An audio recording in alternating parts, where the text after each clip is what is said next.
হঠাৎ করে ফেসবুক অ্যাকাউন্টের রিচ কমে যাওয়ার কারণ কি? এখান থেকে প্রফেশনাল ড্যাশবোর্ড এটাতে ক্লিক করবেন, প্রোফাইল অপশনে ক্লিক করেন, উইকলি প্রোগস এটাতে ক্লিক করুন, দিস উইক প্রোগস এটাতে ক্লিক করুন।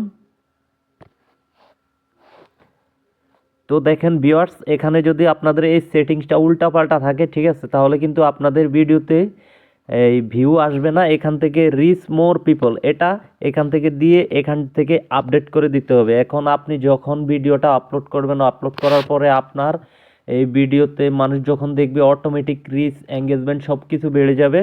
তো এভাবে চেক করবেন আপনাদের আইডির ভিতরে কি এই সেটআপটা ঠিক আছে কি না।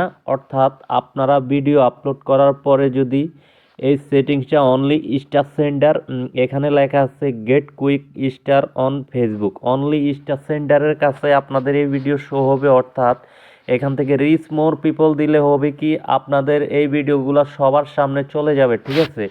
তো এই সেটিংসটা কিন্তু খুবই গুরুত্বপূর্ণ। এটা যদি রিচ মোর পিপলে না রাখেন তাহলে কিন্তু আপনাদের ভিডিওতে ভিউজ বেশি একটা আসবে না, ঠিক আছে। ভিডিও ভালো লাগলে চ্যানেলটা সাবস্ক্রাইব করে দিবেন। আসসালামু আলাইকুম।